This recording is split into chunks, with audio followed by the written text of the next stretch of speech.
Olá, boa noite. Desculpe o atraso. Eu sou Carla Andréia Correia, do Abaetê Círculo de Formação. Tivemos um pequeno problema técnico, né? Como todos podem perceber, a gente vem passando por isso de vez em quando.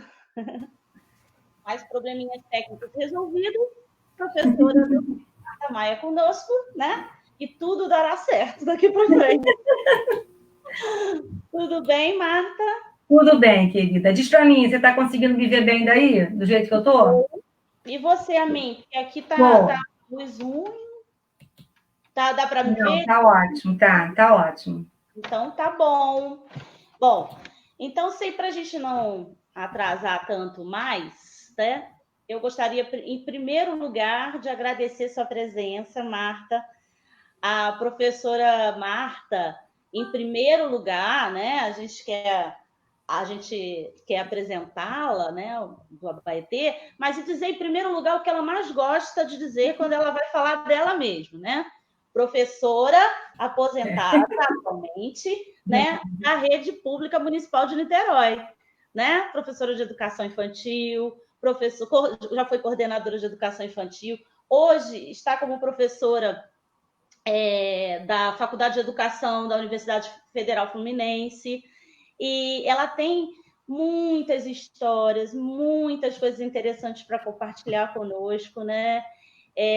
Faz parte do grupo de pesquisa FIAR, como eu também faço parte, que é um grupo de pesquisa que nós temos também na UF, em Niterói, né? E atualmente a professora Marta, junto com outros professores da rede de Niterói, organizaram, né, um coletivo sobre educação infantil também. Né? Eu acho até, Marta, que depois você pode contar um pouquinho para a gente desse coletivo, Sim. porque é magnífico as propostas que vem trazendo, as discussões, né, nesse momento em que a gente está precisando se unir, porque a gente está longe, mas descobrimos novas formas de ficar perto. Né? Então, assim, a gente está tentando tirar um pouquinho de coisas positivas de tudo tão negativo que a gente vem vivendo, né, esse momento tão difícil, mas pelo menos a gente tem se encontrado virtualmente em vários caminhos, né? Principalmente para pensar a educação da infância, as crianças, né, nesse lugar, nessa importância que elas têm na nossa vida e a importância que elas precisam, a importância que que a escola precisa reconhecer nesse desenvolvimento da criança, para além de uma escolarização, né? Porque não é disso que a gente está falando, né? A gente está falando de muito mais. Não é isso, É Marta? isso. Olha, fica à vontade, né, para você começar a nossa conversa. Ok, Carla. Primeiro eu quero agradecer muito a você, a Fabiana, ao Abaetê, a possibilidade de estar aqui, porque falar do que a gente pesquisa e falar da educação infantil e conversar com profissionais de educação infantil é uma coisa da maior importância para a gente, da maior felicidade, e é uma das facetas do nosso trabalho. Então, é muito bom poder estar aqui. Eu fico muito feliz. Né? Eu digo que eu sou meio pinto no lixo. Você vai dar lugar? Vou. Você pode estar escola? Eu vou. Porque eu gosto de fazer esse trabalho, desse diálogo. E aí, bom, eu vou começar falando para vocês, eu espero que a gente possa... Eu falo muito, eu vou tentar ser rápida, porque senão eu vou até... Né, para a gente poder ter uma conversa mesmo. Essa trajetória profissional, ela é muito importante de dizer, porque ela também vai dizer da razão dessa pesquisa. Né? Por que eu chego nesse conjunto de conhecimentos que a gente hoje pode estar falando sobre os atravessamentos do currículo, de um currículo baseado em datas comemorativas. Como professora, como quase todas as professoras, em algum momento da minha vida, eu também trabalhei com datas, porque a gente chega na escola, apresentam para a gente um trabalho. Aliás, na escola não, eu aprendi no curso normal, né? Eu sou do curso normal, já tenho bons anos, né, depois do curso normal, e a gente chega na escola com uma série de ideias sobre isso e vai seguindo o fluxo. Só que seguir esse fluxo sempre me incomodou, né? Eu sempre tive muitas questões, eu sou uma perguntadeira, eu sou uma pessoa que fica incomodada com as coisas, quer pensar, quer entender, e as datas me traziam um incômodo. Me traziam um incômodo por vários fatores. Me traziam um incômodo porque as crianças não participavam daquela elaboração. Me traziam um incômodo porque nós éramos instados a fazer uma coisa para mostrar para os outros e não para viver com as crianças. Me trazia um incômodo porque ocupava as nossas reuniões pedagógicas. A gente com tanta coisa para estudar, tanto problema para resolver, e a gente ia discutir, nós íamos discutir as lembrancinhas das comemorativas. A gente tinha problemas financeiros na escola e a verba era gasta com material para as datas comemorativas. Havia muitas questões que atravessavam esse tema que me incomodavam. E eu fui aprendendo, até porque a gente vai tendo, a gente tem uma formação inicial, mas tem formação para a vida inteira. Eu estou me formando aqui hoje no encontro com vocês. A gente vai tendo novos encontros, tanto teóricos quanto práticos, com os colegas, com que a gente vai estudando, que vão desconstruindo, que vão trazendo outras possibilidades para a gente. E aquilo começou a se tornar um incômodo cada vez maior. Quando eu rapidamente, por um período muito curto, respondo pela coordenação de educação infantil aqui em Niterói, onde eu fui professora da rede durante 18 anos e pedagoga durante 14 anos, então eu tinha um conhecimento bom da rede, mas quando eu vou para esse lugar da gestão, eu olho a rede de um outro lugar. E aí eu confirmo aquilo que eu já desconfiava, né? Toda a rede trabalhava com datas comemorativas, assim como outros lugares que eu tinha trabalhado, e era uma coisa que as escolas defendiam, os profissionais defendiam, não era uma orientação da rede. Porque a gente tem isso, há redes que trazem na sua proposta pedagógica as datas comemorativas mínimas. Outras solicitam às escolas que, quando organizem o seu calendário, mandem já previamente quais datas comemorativas constarão dele. Outras redes não fazem isso. Sim. Mas, curiosamente, mesmo nessas redes, as escolas trabalham com datas comemorativas. Há diretores que são muito apegados às datas, por várias razões, talvez a gente consiga trazer algumas delas aqui hoje. E aí, mesmo quando nas escolas em que as redes não exigem nem os diretores, há coordenadores pedagógicos que não sabem trabalhar sem ser com datas. Mesmo em escolas onde a rede não exige, o diretor não exige, o coordenador não existe, há professores que não abrem mão. E isso ficou muito claro para mim. E eu comecei a ficar tão incomodada que eu só tinha uma saída. Eu precisava estudar esse assunto. E eu fui fazer o mestrado exatamente porque eu queria entender um pouco mais isso.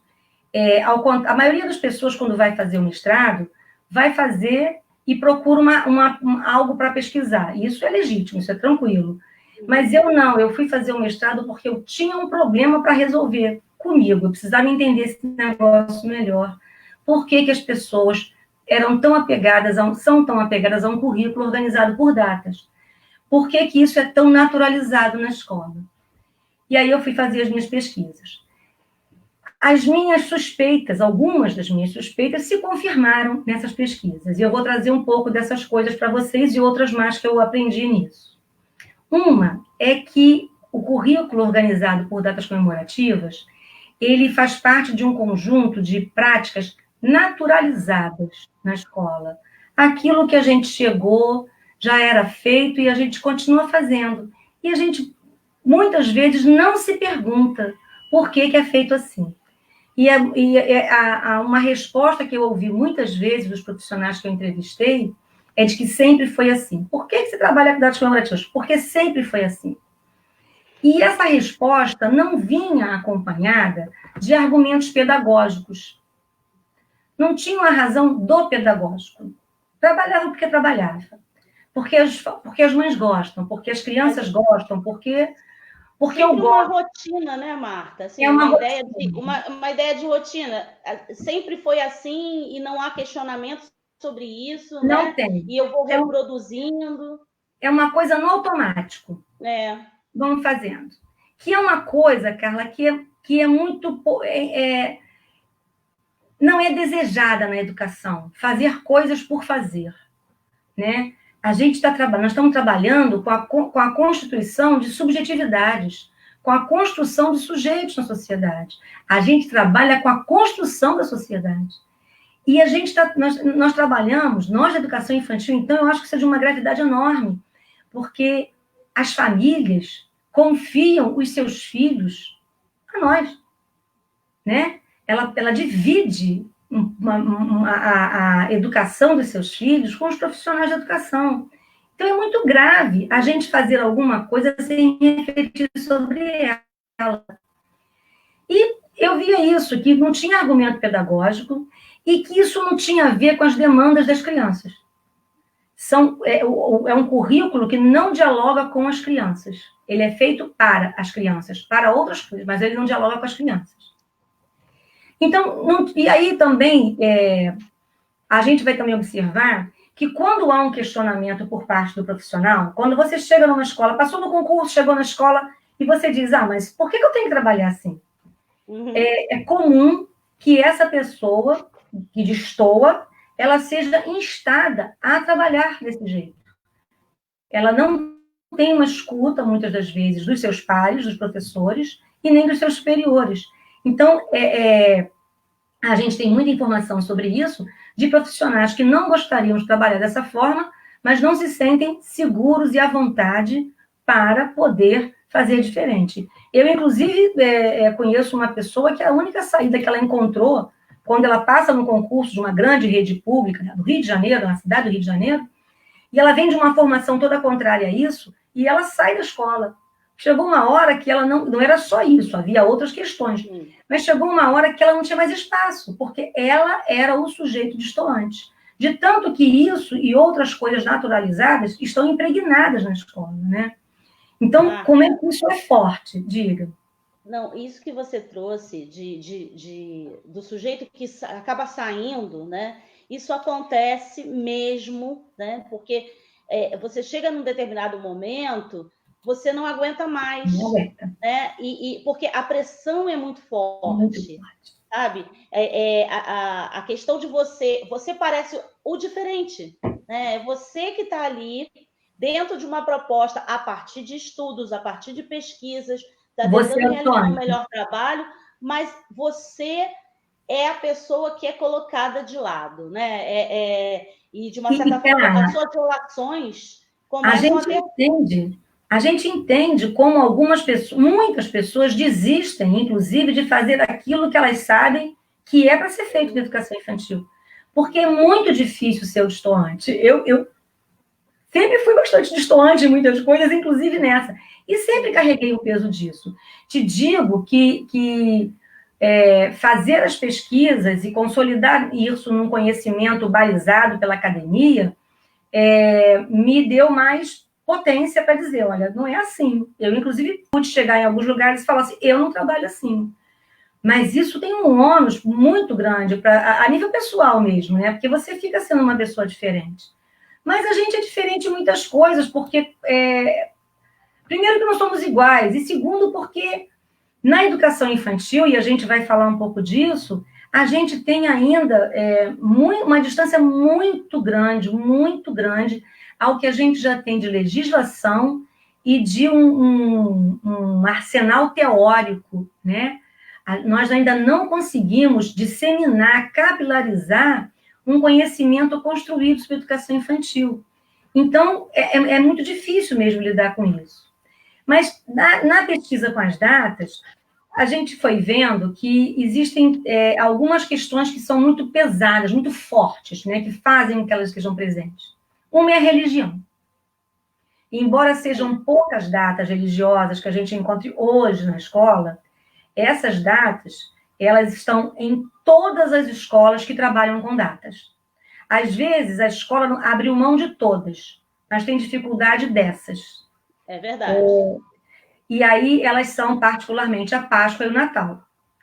Numa cidade que eu fiz pesquisa, eram 3, Corpus Christi também. Porque nesta cidade, a coisa do tapete é muito forte. Então, nessa cidade, essas três datas religiosas são muito fortes. E isso tem a ver com a nossa formação religiosa. A educação no Brasil começa com os jesuítas, há um domínio da igreja sobre a educação durante muitos anos. O país era oficialmente um país católico, né? Eu estava até pensando ainda há pouco que talvez algumas pessoas não se lembrem muito disso. Mas no Brasil era muito comum que as pessoas respondessem você, qual a sua religião? Eu sou católico. Aí os católicos diziam praticantes. E os não católicos diziam não praticantes. Por quê? Isso. Porque nós todos éramos mais ou menos católicos, porque o Brasil era católico. Havia outras religiões, mas essas não tinham esse status. Você começa a romper isso com o crescimento da ramificação evangélica, né? Sim. E com a Constituição de 88, na disputa de que será um país católico, ou será um país evangélico, a gente vence. Vamos chegar na festa junina, se Deus quiser, vamos chegar nela. A gente essa é ponto importantíssimo esse, né? A gente vence um patamar da religiosidade na Constituição e se assume como um Estado laico, que é o natural do Estatuto dos Estados Democráticos. Os Estados totalitários é que têm religião como Estado, né? E o Brasil, então, se torna um Estado laico. Mas essas questões continuam por dentro da escola. Só que a gente precisa lembrar que é direito da criança frequentar uma escola laica, porque religião é de foro íntimo familiar. Quem decide é a família.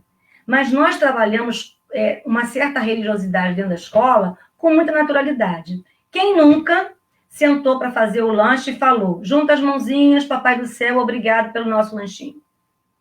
Isso é religião na escola. Né? Isso é prática religiosa. Oi? Isso é uma prática religiosa. Eu estava concordando.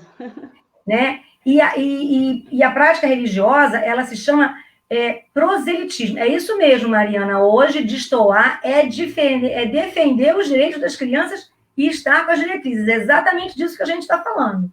A gente está defendendo um currículo pautado pelas diretrizes, que não dialogam com o currículo norteado por datas. O currículo norteado por datas, ele é um currículo adultocêntrico, ele é feito pelos adultos para atender demandas dos adultos. Só que, nas datas especificamente, tem essa questão da religiosidade, tem a questão de uma ideologia do nacionalismo, né, que ela tem uma série de datas que elas estão lá para conformar esse sujeito patriótico. Aí algumas pessoas vão dizer assim, mas qual o problema de ser patriótico? Não, nenhum problema, basta a gente entender. Basta a gente ter a clareza do que é o patriotismo. E aí eu vou buscar lá em Hobsbawm, vou buscar em outros autores que não são da educação infantil, eles são da história, né, da humanidade, né, estudam a história, a sociologia, a filosofia, que vão dizer para a gente que o patriotismo ele é uma forma, ele é o equivalente à religião, só que ele é a religião da pátria, o civismo. Aquilo que as pessoas têm em relação à religião transcendentalmente, com o patriotismo você tem com a pátria, com o chão que você pisa, com o povo que se identifica e com a política e a economia. Porque hoje a gente não está aqui para defender a terra, basicamente. A terra está definida. A gente defende, são outros interesses políticos e econômicos. E é preciso, para defender o país, é preciso patriotismo, por quê? A religião molda subjetividades, molda comportamentos sociais. O patriotismo também vai fazer isso. E o patriotismo vai fazer mais. É o patriotismo que faz com que a gente tenha problemas com os argentinos, por exemplo. É o patriotismo que faz com que jovens americanos, aos milhares, anualmente, se inscrevam nas Forças Armadas e se dirijam a países de outros continentes para matar pessoas que eles não conhecem. Porque se matar o cara porque ele quer... É isso aí, Joyce. Matar o cara porque te ofendeu é crime, mas matar em nome da pátria é patriotismo. Então, assim, não é uma questão de ser ou não ser patriota, mas é de entender a gravidade disso nas nossas vidas. E como a gente faz isso com as crianças sem o consentimento delas, né? Elas estão sendo formadas por nós. E tem uma questão da tradição. Quando a gente pergunta para os professores por que eles trabalham assim, a tradição é uma resposta muito comum. É porque é tradição, né? E aí eu fui buscar essa tal de tradição. Né? E a tradição, ela é aquilo que uma sociedade elege para não ser esquecido. Eu fico lembrando, Carla, da nossa conversa daquele dia, sobre, por exemplo, a cavalhada em Campos. Né? A cavalhada, ela tem um traço, ela é uma experiência da cultura. E ela não morre porque aquela comunidade elegeu aquela memória para ser mantida, eternizada. E aquilo traz traços de identificação daqueles sujeitos. Isso é legal, isso é bom, né? Isso nos mantém unidos, inclusive. Unidos não pelo patriotismo, mas por um traço cultural. Só que Hobsbawm vai dizer que o patriotismo, o nacionalismo, ele cria uma coisa chamada tradição inventada, que é um jeito de fazer a gente se identificar como povo, mesmo que a gente não se identifique. Eu vou usar um exemplo que eu fiquei pensando aqui hoje, porque eu gosto de trazer para a proximidade do que a gente está falando. Nós estamos falando com um público que transita muito entre Macaé e Campos, não é isso? Claro que tem gente de muitos outros lugares. Tem, mas tem muita gente de Macaé, Campos, Rio das Ostras, tem muita gente dessa região. Vou tentar trazer um exemplo que, se eu estiver equivocada, você me corrige, tá? Porque eu sou daqui de Niterói e posso estar falando besteira. Mas quando era criança, eu fui a Campos visitar um parente da minha família. Eu era muito criança. E eu me lembro, né, há muitos anos, gente, olha os cabelos brancos todos, eu sou uma professora aposentada, imagina o tempo que tem. E estava muito se falando na descoberta do campo de petróleo. Olha quanto tempo. Estava aquela coisa, Campos, Macaé, porque vem a Petrobras, vai enriquecer. Né? E o tio da minha mãe, né, esse familiar, falava como um campista muito orgulhoso do petróleo de Campos. E depois, quando eu cheguei na minha casa em Niterói, meus irmãos diziam, mas o petróleo não é em Macaé? Aí eu fiquei com aquela coisa de criança. E parece que tem uma disputa econômica disso, né? Não falando nada econômica, é verdade, tem uma disputa entre Campos e Macaé sobre o petróleo. Eu cresci com essa imagem. E todas as cidades limítrofes, elas costumam ter algum tipo de divergência. Né? Niterói tem com São Gonçalo, tem sempre uma coisinha assim. E aí, eu fico pensando assim, se os políticos da região de Rio das Ostras, Macaé e Campos quisessem tornar estas cidades uma única grande região, uma grande cidade. O pessoal de Rio das Ostras, que trabalha em Macaé e que tem familiar em Campos, transita, mas pode não se sentir o mesmo povo. Na hora de disputar algumas coisas, talvez não se unam. Então, esses políticos precisam criar algo que os una. Aí eles vão lembrar que tem seu Jacinto, que nasceu em Campos, foi cortador de cana, foi para Macaé, trabalhou na área comercial e foi para Rio das Ostras depois e foi um grande líder pesqueiro da indústria da pesca. Pegam o seu Jacinto e falam, é ele, vamos levantar essa história. O pessoal de Campos, Márcia, desculpa, gente, vai ter uma amiga queridíssima que eu não vejo há tanto tempo aqui nos ouvindo, que alegria. A Márcia Felgas, uma querida amiga de trabalho, tempo de trabalho. Pegam o seu Jacinto. E o pessoal de Campos nem sabia que nasceu lá, porque ninguém conhecia ele, não lembrava mais dele, ele saiu de lá há muitos anos. Vão resgatar essa história do seu Jacinto, o trânsito dele de Campos, Macaé, Rio das Ostras, e como aquela liderança pesqueira, e vão contar para a cidade toda, vamos pensar se elas podem ser resignificadas, vamos pensar sobre isso. E se vale ser resignificada. E aí tornam o seu Jacinto um grande vulto histórico daquela região. E criam aquela cidade grandona, aquela grande região, e isso, o seu Jacinto, pensar no seu Jacinto e ter seu Jacinto como um querido da sua história, começa a juntar esse povo. Isso é um exemplo para dizer do que é uma tradição inventada. Seu Jacinto existiu, ele transitou para esses lugares, mas ele não tinha essa relevância toda. Mas aí a gente faz aquele fato ser relevante para unir o povo. Então, a gente vai ver que muito do que a gente tem como data é tradição inventada, e tem uma lógica política, ideológica, econômica, e que a gente não sabe, né? Uma outra vertente que é muito importante é o consumismo, que vem correndo por fora e atravessa, né? E aí a gente vê como é que a escola, patriotismo não é necessariamente a história do país, Giane. Patriotismo, ele dialoga com a história. A história do país não necessariamente é patriótica, porque a história não tem lados, tá? Há formas de contar a história. E eu não estou dizendo o que é errado, estou dizendo que a gente precisa saber o que é. Talvez, Josi, vamos chegar lá. Você me resgata essa questão, Josi, daqui a pouco. Isso. Me perdi, deixa eu voltar. Do consumismo. O consumismo. O consumismo, ele atravessa a escola. Tem uma pessoa, uma professora da FRJ, Núbia Santos, se eu não me engano sobre o nome dela, que ela foi fazer uma pesquisa em educação infantil sobre o consumismo. Ela achava que as famílias alimentavam o consumismo. E ela descobriu que na escola se alimenta tanto quanto ou mais que a família o consumismo. E as datas, elas servem muito a isso, não só porque as escolas, muitas das vezes, fazem com que as famílias tenham que ter uma despesa sobre isso, né? Um consumo mais acelerado sobre isso, como também a gente vai alimentando na criança essa relação com o consumo. E aí, as lojas agradecem muito, o mercado agradece muito. Eu vi uma vez numa escola que eu pesquisava, um trabalho assim sobre o Dia das Mães. A professora fez um cartaz onde ela colocava. Ela pegou os slogans das lojas, Casa Bahia, Líder, Guanabara, várias lojas, e todas elas têm um slogan, né? Sempre ao seu lado, melhor para você. Não tem uns slogans assim? Aí ela colocava Casas Bahia, acho que é dedicação total a você, não tenho certeza. Casas Bahia, dedicação total a você. Não sei o que lá, sempre melhor para você. Ela colocava Mamãe Casas Bahia, botava a frase. Mamãe Casas não sei o quê, botava a frase. Isso não teve sentido para a criança. Sim. As mães riram, acharam engraçado e tal. Mas o que esse trabalho faz? Esse trabalho traz para dentro da escola aquilo que é a formação para um consumo, uma identificação afetiva com a loja.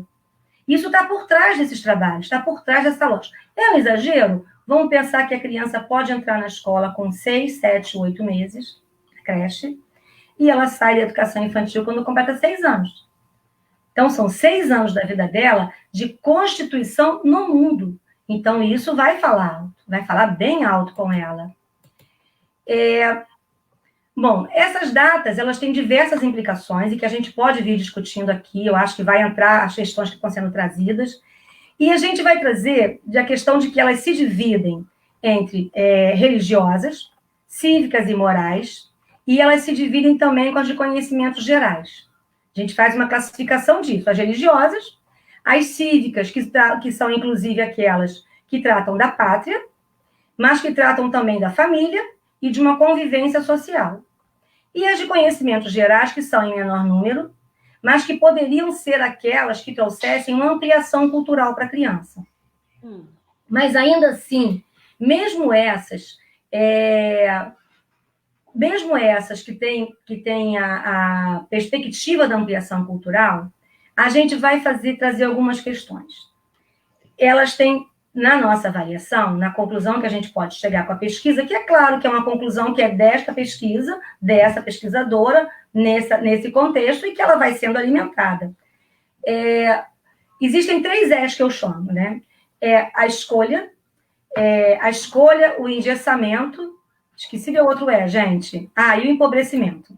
A escolha, o engessamento e o empobrecimento. A escolha. Quem escolhe as datas? Não entram todas. Não entram todas. Tem data todos os dias. Tem comemoração todos os dias. Eu lembrava com a Carla, outro dia, da folhinha do Sagrado Coração de Jesus, que mamãe sempre teve. Né? Se você, aquela folhinha que você tirava todo dia, tem vários santos por dia, e tem sempre 1, 2, 3, 4, 5, 10 datas, 10 comemorações naquele dia. Tem data para tudo. Tem data para tudo. Legítimo que tem. E detalhe, acho que porventura não se conhecia, agora se inventou também, né? Por conta do consumo também. Você vê que isso foi cada vez mais aumentando. E as redes sociais, o Facebook cria data. E o Facebook precisa criar data. Porque quando eu coloco lá o Dia do Amigo, eu mando mensagem para os meus 1.500 amigos. Eu movimento isso. Ela sai... Isso mesmo, Mariana. Eu movimento o Facebook e os anunciantes adoram. Aí vem o Dia do Abraço. Aí eu mando um abraço para todos os meus amigos. Isso é ruim, gente? Não, isso não é ruim. As datas, elas existem na vida por várias razões. De regra, nem faz mal a ninguém, teoricamente. Não, teoricamente. A questão que a gente levanta é se isso é currículo e se isso precisa virar currículo. A quem atende e a quem não atende. Então, tem um critério de escolha, que tem que saber quem escolhe a data. Tem um critério do engessamento. Se eu escolho essas, algumas vão ficar de fora. E se eu escolho essas, por exemplo, eu vou trabalhar o Dia do Meio Ambiente. 5 de junho, semana de junho, meio ambiente. Eu me organizo. E aí eu não estou falando, não vou falar nem de um trabalho do que a gente chamaria empobrecedor, tá? Não vou nem falar daquele profissional que pegou uma folha e xerocou uma árvore e pediu para a criança colorir a árvore que ela xerocou e colocou no mural. Eu não estou nem falando desse trabalho, podemos falar, mas nem é desse que eu estou falando. Eu estou falando daquele profissional que está interessado em fazer legal, ressignificar. Peguei histórias, todas relacionadas à natureza. Eu lembrei de brincadeiras, trouxe materiais para a gente fazer um belíssimo mural sobre o meio ambiente, a partir daquilo tudo. Trouxe músicas bonitas, não são só musiquinhas que a gente, está acostumado a cantar repetitivamente na escola, não. Eu fui pesquisar boas músicas, interessantes, feitas para ampliar esse horizonte das crianças. Aí eu passo a semana, até o dia 5, fazendo esse trabalho, super movimentado. Fiz o trabalho, acabou. No resto do ano, a gente vai continuar não separando lixo na escola, a gente vai continuar jogando muita merenda no lixo, a gente vai continuar, e isso, Wanda, é por aí, é isso mesmo, a gente vai continuar não lembrando que não pode deixar a torneira aberta, não conversando com as crianças por que o rio do lado da escola, quando eu era criança, a gente pescava e agora ele é um valão. A gente vai continuar seguindo para a vida sem ter alterado nada. Como fica na nossa dinâmica, né, Marta? Desconectado. Assim, por isso que a gente fala que ingessa. Isso, nem o que poderia ser positivo, porque se você vai pensar na data em si, que foi colocada por algum tipo de marco, e que, sim, ela poderia ser, digamos assim, sublinhada, mas não exclusivamente naquele momento, você tira isso, essa possibilidade, na verdade, de um ganho real, né? Porque sim, se é uma escola que se preocupa com as questões do meio ambiente, já na sua Constituição, no seu projeto político-pedagógico, quando ela vai tratar, se ela for tratar desta data específica, ela tem um outro significado, porque ela faz parte de todo um contexto de tudo. Exatamente. Né? De um projeto organizado, talvez por conta da comunidade, talvez por conta dos profissionais, enfim. Mas a questão, se eu ingesso ali, professora, eu fico no meu subconsciente mesmo, às vezes isso nem é racional, é lá no subconsciente mesmo. Eu já fiz, eu já ensinei. E aí, olha só, gente, a gente está falando de educação infantil e não de ensino infantil. Né? No Brasil, a gente tem ensino fundamental e ensino médio. Tem conteúdos a serem ensinados. A gente pode discutir como se ensina, né? Sim. Se é mais assim, mas é ensino. Educação infantil não é ensino infantil, é educação infantil, que quer dizer que não há um ensino a ser feito. Eu ensino coisas, claro, o tempo todo, mas não tem esse ensino direcionado. Quando eu ingesso na data, eu estou pegando tudo aquilo que é para ser aprendido no cotidiano da vida das crianças na escola e amarro naquele tempo. Sim. E muitas das vezes, a gente prepara material, enfeita a escola, dança, canta, faz pecinha, acabou, a gente segue para a vida, até porque se a gente trabalha com data, na semana seguinte tem outra data. Aí a gente tem que parar aquilo e correr. Vou contar uma coisa que eu acho que é muito, muito interessante, que eu encontrei, não na minha pesquisa empírica, mas na minha pesquisa teórica. Eu li várias teses e dissertações. Primeiro que eu via que, mesmo que as teses e dissertações não tratassem de datas, as datas estavam lá. Porque quando as pessoas vão para a escola observar as rotinas, o cotidiano, elas encontram as datas. Numa escola, houve uma discussão, houve um problema de racismo. os pais procuraram a escola e disseram, olha, a minha filha negra está sofrendo racismo dos colegas. Aí chamaram esses pais, conversaram, a professora, a coordenadora, não, pode, fizeram deixa disso, passou. Dali a pouco, os pais voltaram. Ela continua sendo vítima de racismo. Aí a diretora falou, olha, está na lei, eu exijo que vocês trabalhem. E aí, gente, a gente costuma dizer que a gente faz porque há uma razão, é o interesse da turma, é uma demanda dos pais, é uma demanda da escola, nós temos um material teórico para isso e é lei. 5 grandes motivos. A professora faz o seu dever de casa e começa a fazer um ótimo trabalho com literatura infantil para botar as questões pois é, fica só para novembro, né? Do ano todo, é exatamente isso, o ano todo tem racismo, ninguém fala nada. Aí, ela vem fazendo um bom trabalho com a turma, para trazer as questões, não dando aula sobre racismo, não ser racista. Ela introduz isso na rotina da turma para que vá se criando que eles vão aprendendo a não ser racista, né? Uma educação antirracista. E aí, tudo ia muito bem. Um dia, a coordenadora pedagógica, sempre a coordenadora pedagógica entrou na sala e falou assim, olha, tá lindo, tá ótimo, mas a gente vai ter que parar esse projeto, porque está na época de ensaiar para o Dia das Mães. Acabou ali o projeto. Porque é isso, um currículo orientado por datas, ele vai dar conta das datas e não das demandas reais das crianças. Mesmo que eu queira, eu não vou conseguir, porque as datas, elas vão se impor. E aí, alguém pode dizer assim, mas podia fazer uma discussão antirracista no Dia das Mães. Não é bem assim que as coisas funcionam. A gente guarda a questão antirracista e vai fazer o Dia das Mães. Porque ninguém quer discutir problema no Dia das Mães. Todo mundo quer falar de mães maravilhosas e não reais, né? Nada reais. Nada reais. Na maioria das vezes. E aí, você tem essa perspectiva desse engessamento. Eu trabalho naquele dia e não trabalho o resto do ano. E você tem a perspectiva que a gente está falando do empobrecimento. Por que é o empobrecimento? Eu vou trabalhar datas. Eu estou trabalhando Dia do Livro. Lindo, Dia do Livro. Aí a gente faz uma feira literária, a gente faz um monte de coisa. Tem um cachorro na calçada da escola. As crianças passam pelo cachorro quando chegam. Chegam na escola empolvorosa, porque tem um cachorro na calçada. E um quer levar para casa, o outro tem medo, o cachorro quase mordeu, o outro a mãe brigou porque não quer ter mais cachorro em casa, o outro falou que tem 5 cachorros em casa. 1000 histórias. Nossa, dá um ano de trabalho. Mas eu tenho pressa, porque eu tenho uma feira do livro para preparar, uma ciranda de livros, uma oficina de livros. É isso, a gente fica centrado na data, naquela produção que foi pensada pelos adultos. E eu posso fazer muito legal, gente, porque uma ciranda literária bem feita é muito legal.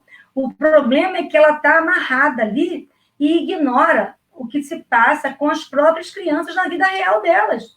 E amarra num determinado tempo e espaço que muitas vezes, não faz sentido para as crianças. Exatamente. Naquele momento. Naquele momento. E aí, Carla, ironicamente, essa professora que ignorou o cachorro que está lá na calçada, preocupando as crianças e alegrando a chegada delas, ou criando problemas, porque os pais não querem que mexa, quando chega em outubro, tem o Dia dos Animais, Dia de São Francisco de Assis, aniversário do meu filho mais novo, e Dia dos Animais.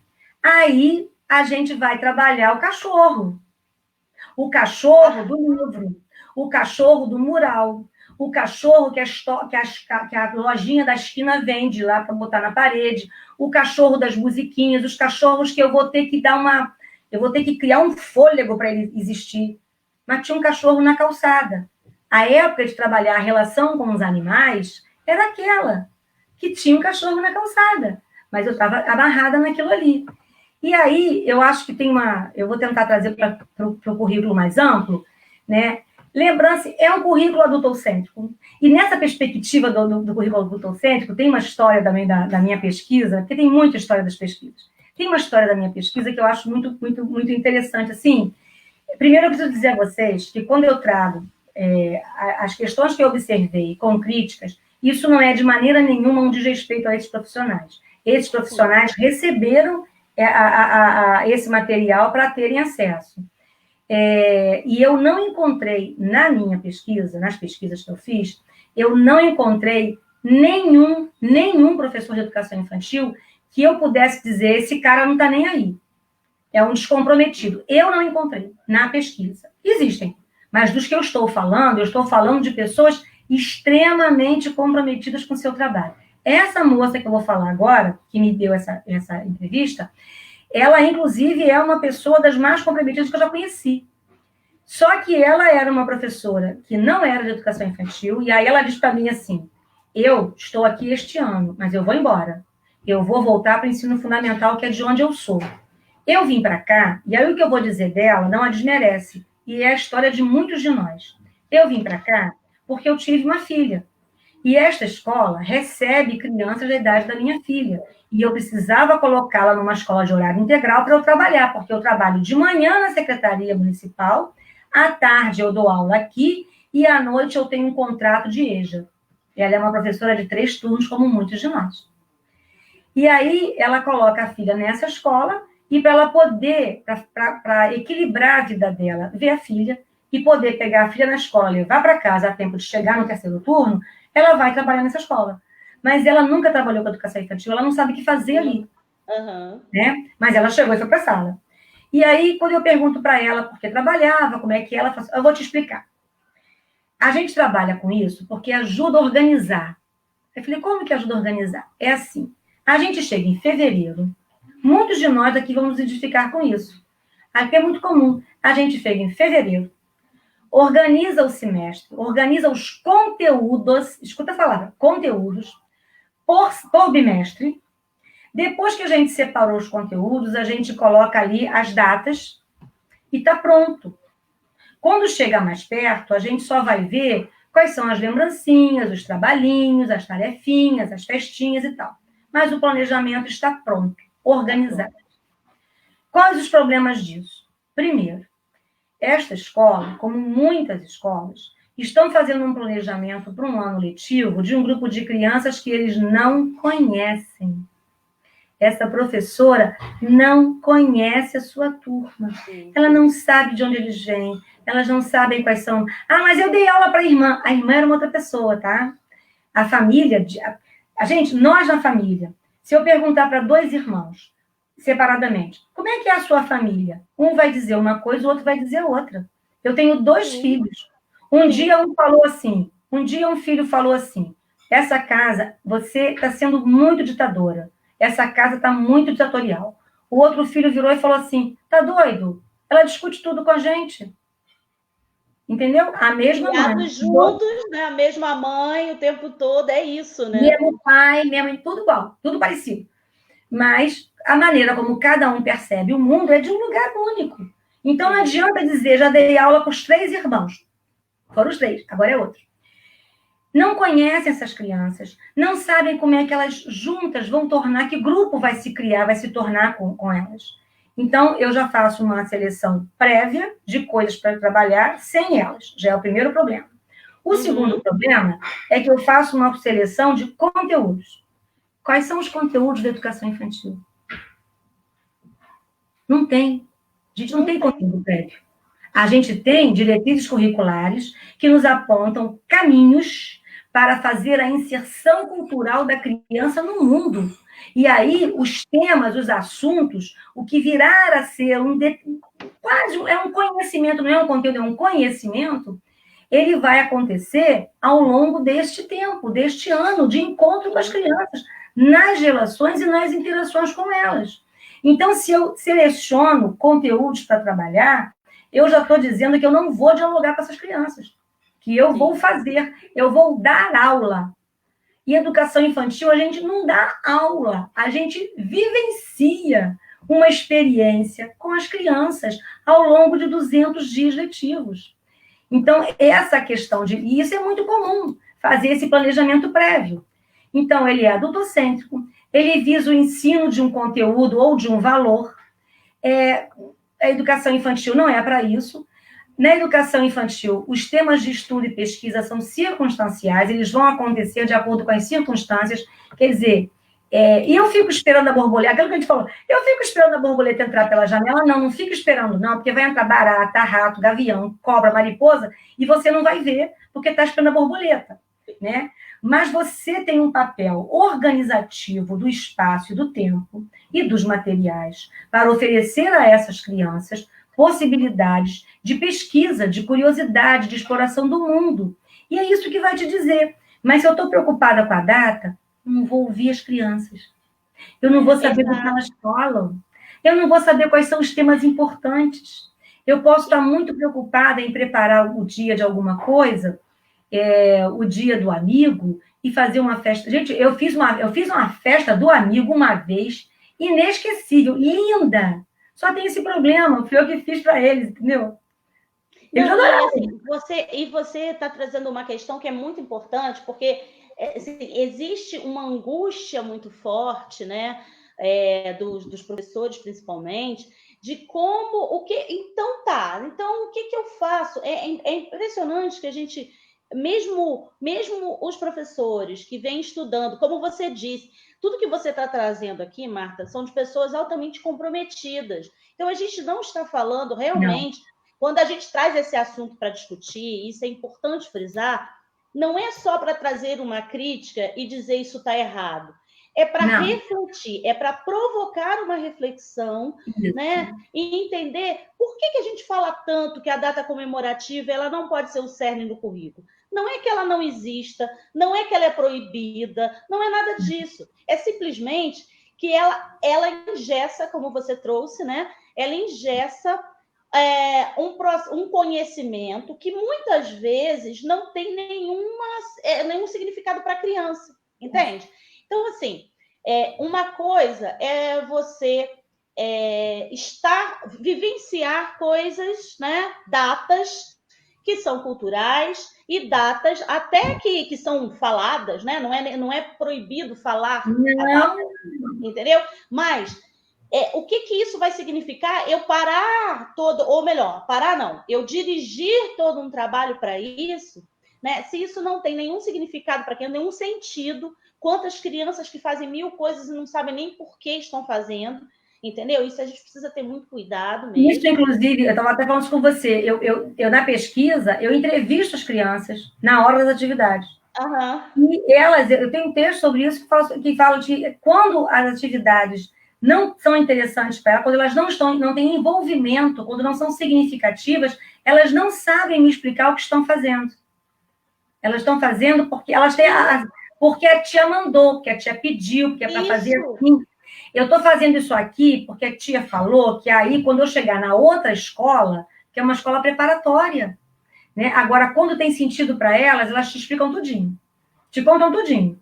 Inclusive, como é que é essa escuta que tem que ter, Dandan. Inclusive, assim, elas te dizem até que a professora propôs uma coisa, mas que ela fez, entendeu? Porque são significativas, estão dialogadas com elas. A questão é o prazer, né, dela falar, quando ela está dentro de uma imersão, de algo que é significativo para ela, o prazer dessa criança em falar, e aí é que nós vamos perceber o quanto de conhecimento aquela criança tem e quanto está ampliando a partir da experiência em que ela está vivendo.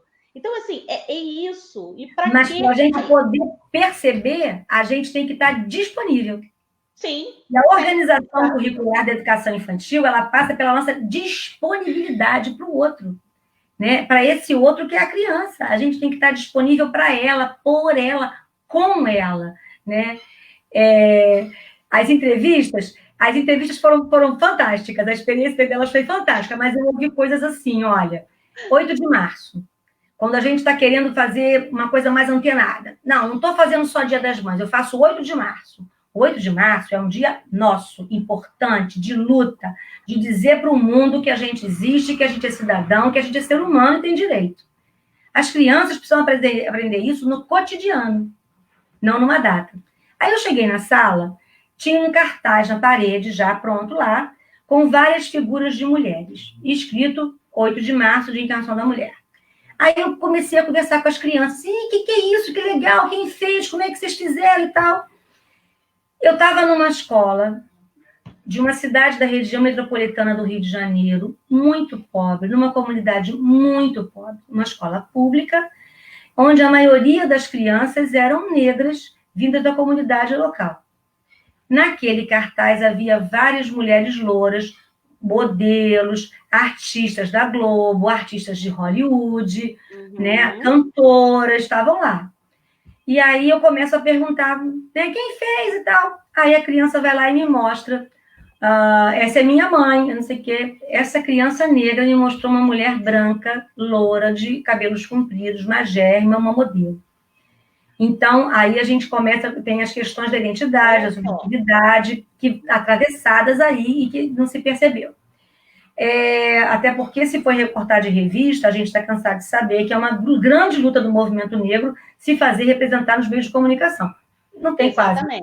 Não tem quase mulher negra nas revistas. E aí, chega um menino que eu pergunto, tá bom, mas me conta, por que vocês fizeram esse trabalho? E o garoto diz assim, isso aí é que eu não sei responder. Eles não sabiam. Eles não sabiam por que eles tinham recortado. A professora não disse? Gente, claro que ela disse. Ela deve provavelmente... Eu não assisti a aula dela, não estava no dia, eu cheguei com aquilo pronto. Ela deve, até pelo que eu conheço, ela deve provavelmente ter feito uma grande explanação sobre o Dia Internacional da Mulher.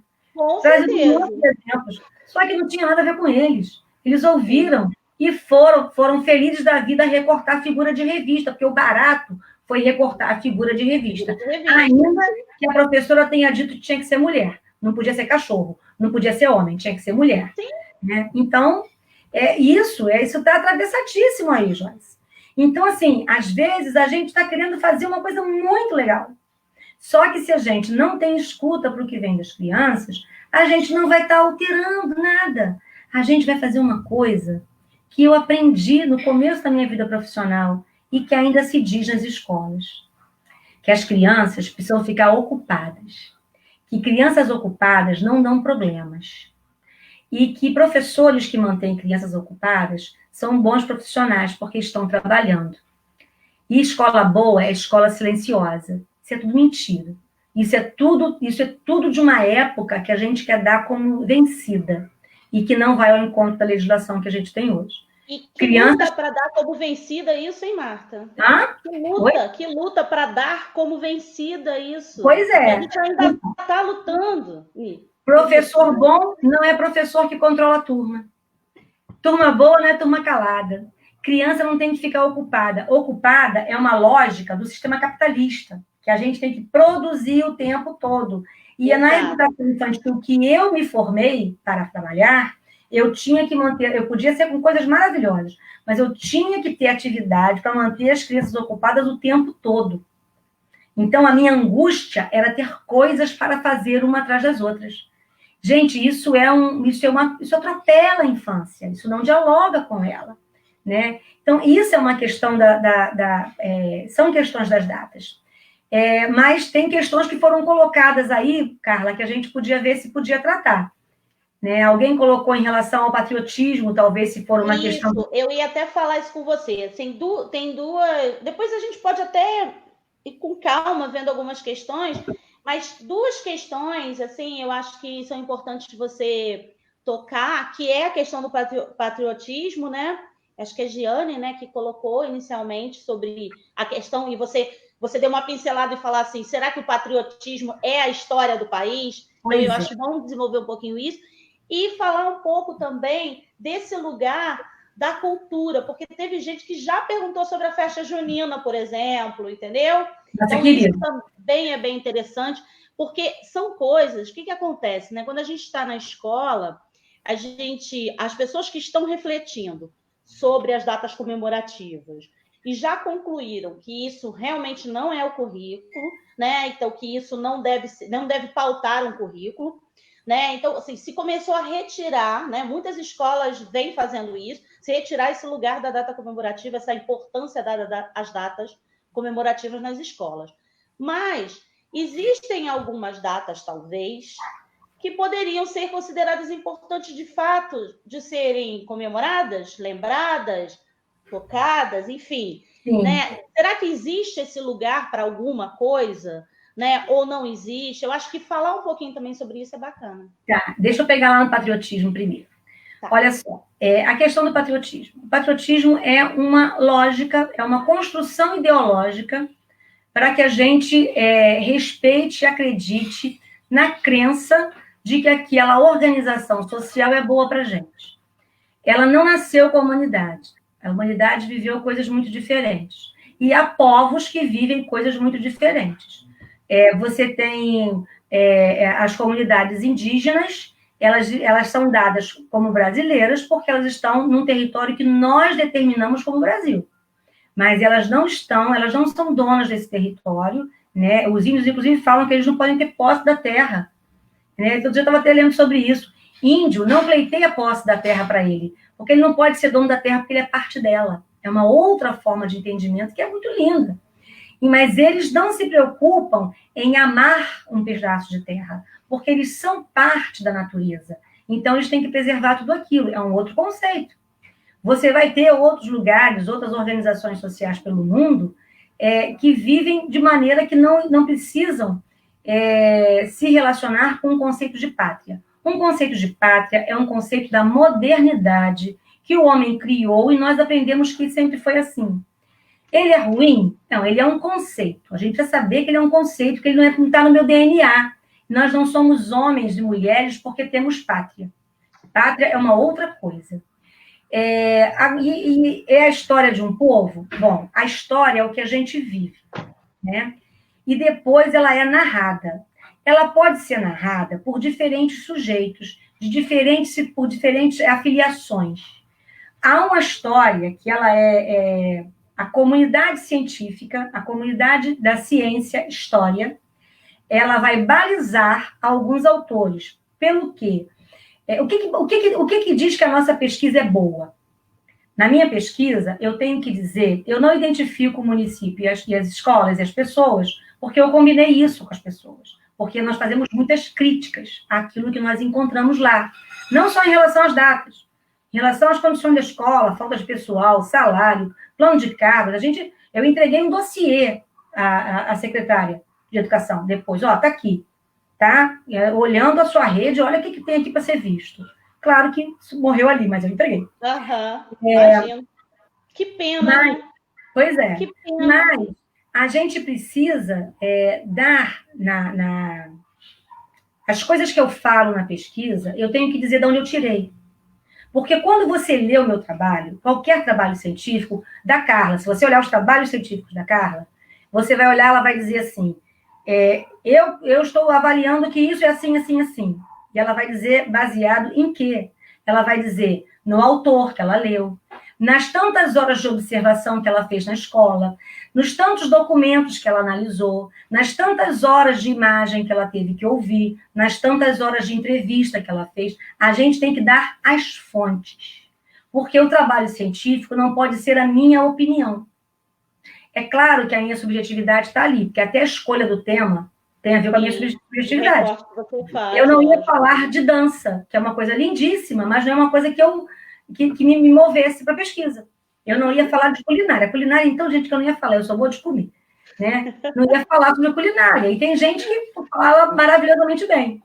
Né? É claro que a minha subjetividade atravessa a pesquisa, mas a minha pesquisa ela é qualificada como um documento científico porque eu dou as fontes. Então, na história, os historiadores levantam as suas fontes, eles têm que apresentar a comunidade científica para dizer, é isso aí sim. Ainda assim, vou trazer um exemplo que é da gente, da educação infantil. Philippe Arrier, desde os anos 50 a 60, pesquisou a vida privada na Idade Média, né, na Idade da Modernidade, entrada da Modernidade, e foi trazer para a gente os elementos que vão falar sobre o conceito de infância. Todo mundo da educação infantil, mesmo que não tenha lido Arrier, em algum momento ouviu falar. Sim. Arrier foi contestado depois por outros historiadores. O que não jogou a pesquisa dele fora, a gente continua lendo Arrier, porque ele comprova as fontes que ele chegou àquela conclusão. Outros historiadores vão chegar às outras fontes e vão dizer assim, Arrier, tem isso, mas não tem só, tem aquilo também. Então, mesmo autores que tenham uma discordância, Estou lendo a pergunta. Vou Eu te sei como contar. é. Eu não ia botar agora. Eu não ia botar essa pergunta agora, eu ia botar depois. Mas Mas essa aí pessoa aí também, apertei o botãozinho.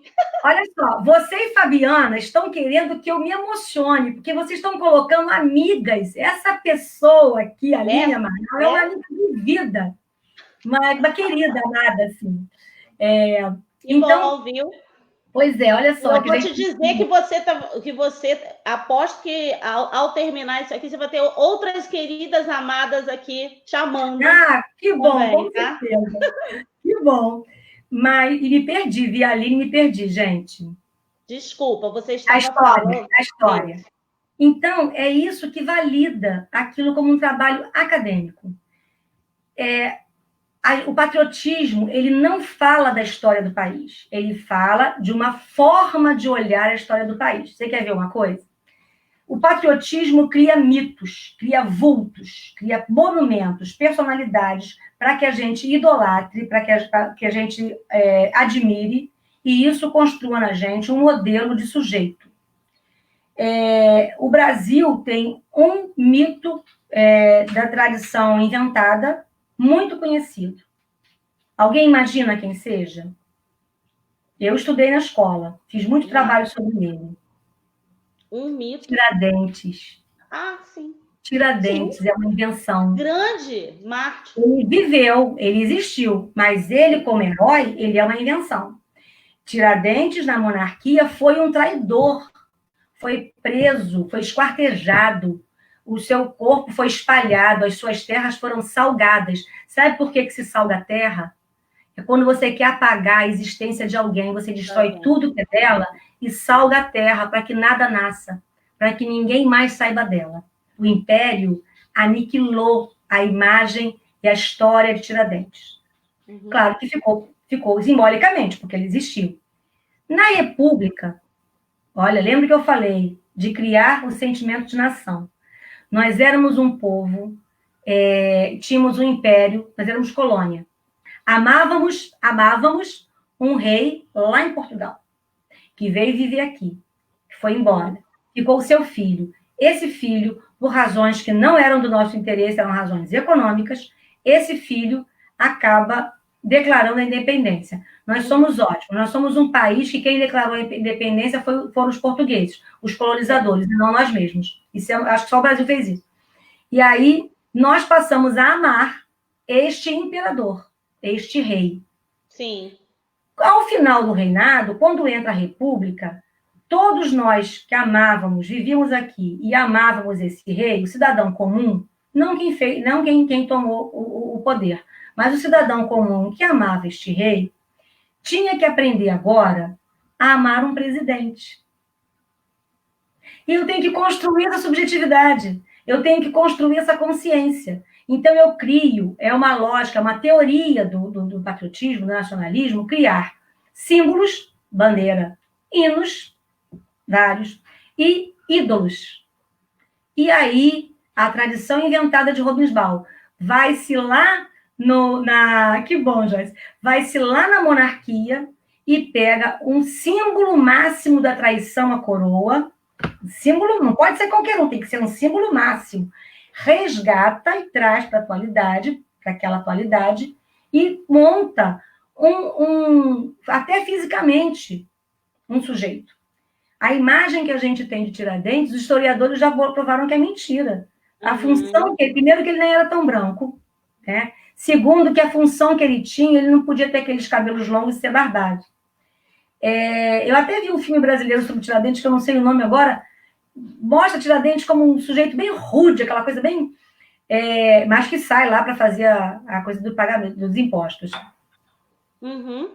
Sim, Giane, mas é isso mesmo, a história não tem que ser omitida, não. Mas eu não tenho que contar essa história da educação infantil, porque a história da educação infantil é literatura infantil, e é a história que a criança vive, não é a história do Brasil. Porque essa é de uma abstração, para ela, Brasil é botar a camisa e gritar gol. Ela tem 3 anos, 4 anos. Tiradentes não faz parte do universo dela. Ainda mais saber que ele primeiro foi traidor e depois foi construído herói.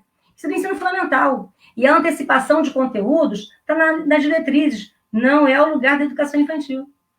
né? Os conteúdos da educação infantil são conteúdos da infância. Isso é muito importante da gente entender, Marta, porque, assim, na melhor das hipóteses, a gente também quer colocar, né? Eu não sei se a Giane, por exemplo, está pensando nisso, como eu já pensei isso por muito tempo também, que a gente quer colocar o seguinte, a gente precisa contar essas coisas para as crianças desde pequeno e não sei o quê, né? Porque a gente...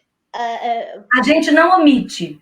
Eu tenho um exatamente. princípio. O que acontece é que, na verdade, existem outras coisas que são muito mais significativas para esse momento da educação infantil e que, sim, como a Giane aponta, e é verdade, sim, é necessário se tratar dessa história, mas no momento mais adequado para a compreensão. E a criança me pergunta, se a criança pergunta quem foi Tiradentes, eu não vou dizer para ela, quando crescer, você vai aprender. Do mesmo jeito que eu não estava perguntar as neném, eu não vou falar que só quando ela crescer que ela vai aprender. Eu tenho a obrigação de responder a criança, da maneira mais fácil para ela compreender. Agora, por exemplo, não se omite, a criança tem direito. Ela não é obrigada a. Eu costumo dizer para os alunos que as crianças não são obrigadas a, elas têm direito a. A gente tem que oferecer a elas a oportunidade do conhecimento, e aí ela vai se apropriar dele, mas ela não tem que me provar que se apropriou. Uhum. Por exemplo, a gente é contra trabalhar Páscoa, mas a gente tem um enorme feriado.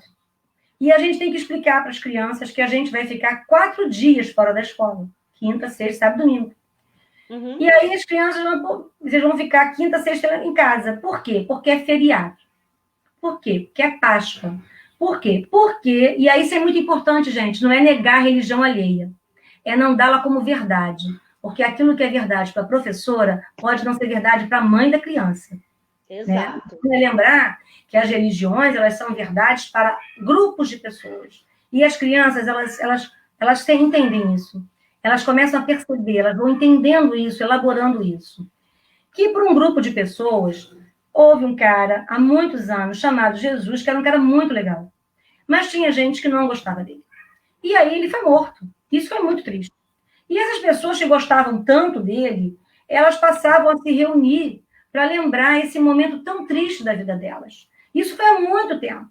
Mas era tanta gente que gostava dele e que ainda gosta dele, que as pessoas se reúnem nesses dias. Elas ficam na casa delas, elas lembram, que nem quando alguém que a gente gosta morre. Eu falava para as crianças, olha, minha mãe morreu, eu fiquei muito triste. E aí, no dia que a minha mãe morreu, eu gosto de ficar quieta, eu gosto de ficar na minha casa. No dia do aniversário dela, eu lembro muito dela, rio, brinco, mas é um momento meu, né? Então, as pessoas gostam de ficar juntas, entre elas, as pessoas que gostam de Jesus, gostam de ficar juntas, geralmente elas vão para a igreja, aí alguém fala assim, e minha mãe vai? Então, porque lá naquela igreja, o pessoal gosta de Jesus, e aí eles vão se encontram lá. Mas tem gente que não é que não goste, não liga para ele, gosta de outras pessoas, de outras coisas. Mas como tem muita gente que gosta de Jesus, aí virou feriado. Porque se as pessoas forem todas trabalhar, elas não vão poder parar para fazer essa hora de lembrar de Jesus, de contar quem ele foi. Por isso a gente tem 4 dias em casa, porque esse cara muito legal morreu. Ponto, gente.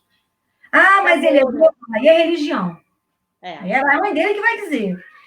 Mas ele foi o criador. Aí é com a mãe dele, é com o pai dele, aí é papo da família. Uhum. Eu vou falar o fato histórico de uma maneira inteligível pela criança, não imbecil, não boba, não infantilizante, mas de uma maneira passível de compreensão.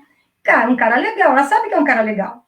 Ela sabe que tem gente que morre. Ela sabe que as pessoas ficam tristes quando as pessoas morrem. Nesse momento de pandemia, então, elas sabem disso, né? Tá todo mundo sabendo muito bem como é que dói a morte, mais perto ou mais longe. Mas a gente não vai negar. Aí, quando vem Tiradentes, é feriado. Pega a Páscoa, já até tudo junto. É feriado.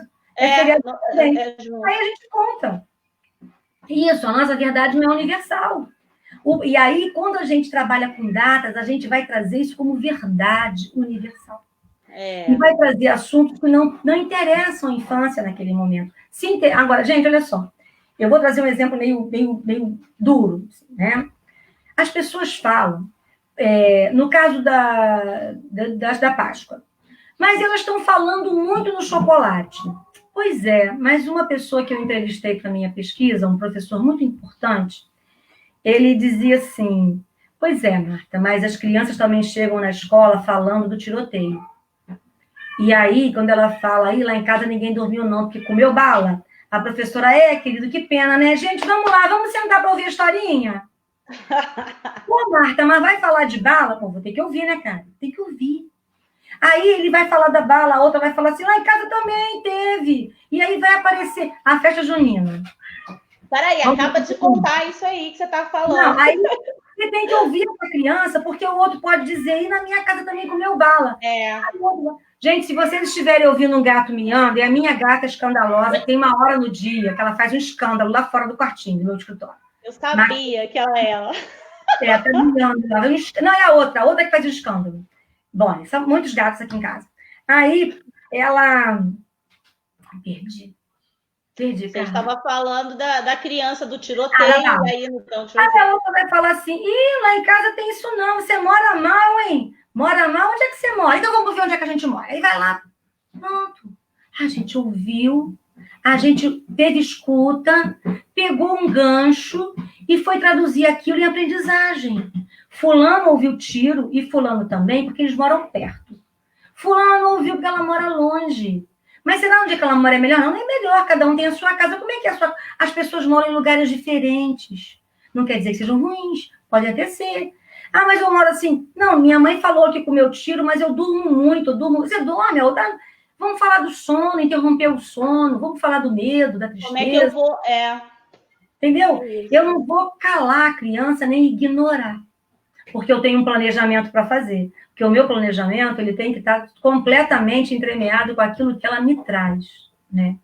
Dito isso, vamos falar da festa junina e das datas que entram pela via da cultura local. Então, eu ia falar isso para você, exatamente falar essas coisas. A gente está com 1h10, 1h12, e tá super gostosa a conversa. Tá muito gostosa mesmo. Assim, eu, inclusive, resolvi ficar bem quietinho, o mais quietinha possível. E olha que eu sou falante aberta, mas é porque te ouvir, Marta, é muito bom. As pessoas também estão gostando bastante. Ai, que bom.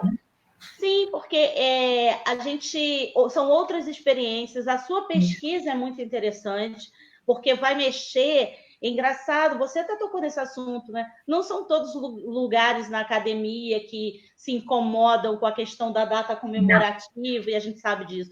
Mas quem conhece a escola e quem reconhece a necessidade de um currículo de fato, que veja a criança como centro, sabe o quanto isso é importante, significativo e precisa ser falado, precisa ser discutido. As pessoas também precisam, talvez, de uma ajudinha, né? Aquela assim, então tá, para onde eu vou, o que eu faço? Porque ainda às vezes, a colega perguntou, a Aline perguntou como é que as pessoas recebem isso hoje. Às vezes, quando a gente leva o tema das datas, tem pessoas que depois falam assim, eu nunca tinha pensado nisso. Nunca tinha pensado nisso. Uma vez uma pessoa falou assim, fala sério, vocês vão começar a implicar com data? Aí depois que a gente conversou, ela falou assim, nunca tinha pensado nisso. Uma colega nossa, no dia que a gente conversou sobre isso, falou, eu tinha pensado sempre pela perspectiva da estética, mas nunca tinha pensado nessa perspectiva que você trouxe. Então, assim, são muitas entradas. Gente, o conhecimento, ele não é único, fechado, não está dado, né? E ninguém é exatamente culpado de não tê-lo. A gente é responsável por buscá-lo, isso a gente é. Agora, deixa eu tentar responder. Deixa eu tentar responder a questão que ele colocou dos professores. Aline, feita a pesquisa, eu sempre fui a muitos lugares, eu vou a todos os lugares onde as pessoas me chamam, que for possível, gosto de falar disso, e eu já tive em lugares onde escolas e secretarias, onde as pessoas receberam e falaram do alívio de poder ouvir aquilo que elas, inclusive, já acreditavam, mas não tinham argumentos, né? Não tinham argumentos para poder discutir. Muitos professores, assim, de redes e professores falarem, nossa, você veio dizer aquilo que a gente está tentando dizer para a secretária há um tempão e não escuta. Eu passei a ter uma situação constrangedora, cheguei numa cidade, a secretária me recebeu na sala dela, e me mostrou, quando disseram para ela que eu ia falar sobre datas, não disseram a ela o que era para falar, não explicaram. Ela me mostrou tudo de maravilhoso que ela fazia naquela cidade em relação às datas comemorativas. Ela me mostrou as fotos, os eventos, e eu queria sumir, porque eu fui lá falar o contrário. E eu falei.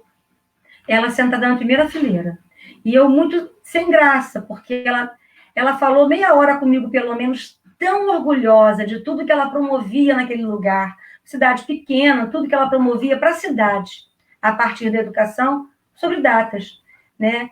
E, então, assim, a gente encontra enfrentamentos, dificuldades. Tem gente que fica zangada com a gente, que fica aborrecido. Outro dia eu tive numa escola que a pessoa dizia assim, você pode falar isso tudo que eu vou continuar fazendo a minha Páscoa. Bem isso. Agora é com você e a escola. E a escola me convidou para conversar com vocês. Agora é entre você. Você vê uma diretora lutando para sair das datas, numa rede que não pede, pedagogas da escola malhando para superar aquilo, e profissionais dizendo, vocês não vão me impedir, porque tem um princípio religioso dela. E aí, gente, seja desrespeitoso com a criança, porque a sua religião é sua, ela não é do outro, né? Agora, aí a questão das atividades, da cultura local, a gente chegar na festa junina. Eu estava contando para a Carla esses dias que eu vi uma situação... Isso é a festa junina, gente, eu vou dizer um negócio para vocês. Eu defendo, né? Uma questão. Quem me conhece sabe, não vou contar a historinha aqui agora, não. Só que a Marta levantou um detalhe nessa história que não tinha passado pela minha cabeça. Quer dizer, não tinha passado pela minha cabeça, eu não sabia mesmo. E aí, assim, gente, quer dizer, o meu argumento vai ficar melhor, hein? Me aguardem. Então, eu estava contando uma coisa para a Carla, assim. Eu trabalhei numa região, na cidade de São Gonçalo, aqui vizinha. Eu trabalhava numa escola, e no morrinho em frente tinha uma escolinha estadual. Pequenininha, uma escolinha mesmo, assim, né? Não é do diminutivo, né? Do tamanho mesmo. Ela se chama 31 de março. 31 de março é o dia do golpe militar. E a comunidade vivia ali. De repente, teve um movimento local, uma organização da comunidade, e elas conseguiram que o Estado, não foi o município, não, foi o Estado, trocasse o nome da escola. E a escola passou a se chamar Dona Jovita. Aí a gente dizia, mas quem é Dona Jovita? Aí a comunidade contou pra gente. Dona Jovita era aquela senhora, matriarca, antiga, uma das primeiras moradoras daquela comunidade, que era aquela que fazia os ungüentos, os chazinhos, as rezas, que ensinava a receita do chocolate queimado para a mãe das crianças quando estava com tosse, que tinha não só as rezas, mas tinha como é que a gente fala? Não são as manias. Simpatias, não? As simpatias, né? E a que contava a história, aquela que dava colo, que quando brigava com o marido ia lá chorar com ela, quando um filho fazia uma besteira, a mãe ela se conforma. Ela era uma matriarca da família, né? da comunidade. Quando Dona Jovita morreu, a comunidade decidiu homenageá-la, dando o nome da escola a ela. Por que eu estou contando isso? Nessa escola, nessa comunidade, faz sentido e se instituir o dia da Dona Jovita? Faz. Faz sentido ter um museu da Dona Jovita na escola, com as coisas que pertenceram a ela? Faz. Faz sentido contar de geração para geração a importância que teve Dona Jovita? Faz. Isso é tradição. Aquilo que a comunidade elegeu para manter. Quando ela dá o nome da escola, ela está dizendo que Dona Jovita não morreu e não vai morrer. Então, Dona Jovita, o dia do nascimento de Dona Jovita, deve ter festa na escola, deve ter festa na comunidade, com danças, com poesia, com sarau, com o que for, né? Porque é importante para aquela comunidade. Então, o que eu estou querendo dizer com isso? As datas, elas não são proibidas, claro que não. Elas não precisam virar currículo, mas se elas virarem currículo, a gente tem que saber por que viram. Tem que ser uma discussão da comunidade escolar para decidir escolher quais datas. E a gente precisa prestar atenção na cultura local, para que a gente possa privilegiar aquilo que diz respeito àquela comunidade. Uma comunidade que prioriza Festas, mesmo que sejam religiosas, a escola precisa acolher, não como religião, como cultura. Não pode fazer a missa na escola, mas pode ouvir as crianças e saber se elas foram para a missa, para o culto, para o candomblé, para onde elas foram. Tem que saber, tem que ter escuta e valorizar. Aí a gente chega na festa junina. Então, primeiro vamos combinar uma coisa, gente. Festa junina não é data. Já começou por aí. Ela não é data, ela é evento cultural. Ela não tem um dia. Ah, tem um dia de São João. Não, não tem um dia. Ela tem uma época, né, que se costuma fazer. Mas ela não é data, ela é um evento cultural. E a gente defende a manutenção da festa junina tal qual a gente conheceu antigamente. Essas inovações, essas migrações, tanto de nome quanto de formato, elas são uma apropriação. A escola precisa se comprometer com a sua comunidade, né? Elas são uma apropriação, elas são uma descaracterização da festa. E aí, assim, por que a gente defende? Não é festa de São João, não é festa de São Pedro, não é festa de... Perdi o outro Santo Antônio. Santo Antônio. Santo Antônio. Minha mera devota de Santo Antônio. Não são festas deles. A igreja, eu vou voltar a uma coisa lá atrás, que vale tanto porque eu associo muito o carnaval à festa junina, porque são festas populares. O Império Romano, quando invadia os povos, os lugares, ele fazia uma coisa esperta para poder manter o povo calmo, escravo, ainda que submetido, não os escravos, submetido ao controle. Ele mantinha as tradições locais. E aqueles diversos povos que foram invadidos, eles tinham seus santos, suas crenças, suas festas, que tinha a ver, naquela época, tinha a ver com o plantio, a cultura, a época da chuva, né, os deuses tais. Se a gente for lá, quem foi ver a exposição do Egito no TBB ano passado, os gatos eram divindade. Eu entendo gato ser divindade, eu concordo que gato é divindade. Mas até os gatos eram divindades. Então, para a gente ver o quanto havia de santos e de festas. O Império Romano, ele vai mantendo e se apropriando disso. Quando a Igreja Católica, quando o Império Romano se torna católico, essas festividades e comemorações, elas são incluídas na doutrina. Né? E aí eu não vou discutir a Igreja Católica, não tem nada contra a Igreja Católica. Eu, inclusive, venho de uma família católica. Meu pai era congregado mariano e minha mãe era filha de Maria. Eu estou discutindo a questão histórica. E aí a igreja, ela se apropria de várias dessas festividades e tal. O mês de junho, a gente lembra que nós fomos colonizados por europeus. Para a gente é inverno, para eles é verão. Eu nunca vivi isso, porque se eu vivesse num lugar que tem meses e meses de frio, eu ia sucumbir. Preciso do sol. Para quem viveu, vamos pensar que não tinha geladeira, tá, gente? Não tinha como armazenar comida, não tinha aquecedor, não tinha casaco maravilhoso, tinha que matar o bicho e fazer a pele. As pessoas passavam o inverno tentando sobreviver. Quando começava a esquentar, as pessoas iam para a rua comemorar. A gente pode ver isso hoje, ainda hoje na Europa. Agora, durante a pandemia, os países tiveram dificuldades, alguns países, com o primeiro final de semana da primavera. Começou a fazer sol, a pessoa tem que ir para a rua. Se passar uma gatinha aqui, gente, não estranha não, porque agora minha filhotinha chegou aqui para dormir do meu lado. Aqui passou um rabinho aqui. E aí, a Europa tinha essa tradição, tem essas tradições. Quando vem para o Brasil, isso é trazido. E aí, a igreja pega essas festividades e associa a santos. Mas elas já existiam culturalmente. No Brasil, então, elas são vinculadas à Igreja Católica e aos santos. Mas vamos lembrar de uma coisa. Eu vou lá em Bakhtin, que discute a carnavalização como um conceito, que ele vai dizer que na Idade Média, a origem do carnaval, de várias festas, na Idade Média, tinha um dia, uma época, todos os lugares tinham essas datas, e que deram origem ao carnaval, onde era permitido transgredir. Era permitido fazer a chacota com o soberano, com o rei, com o duque, com o barão, quem fosse. A origem do rei Momo vem disso.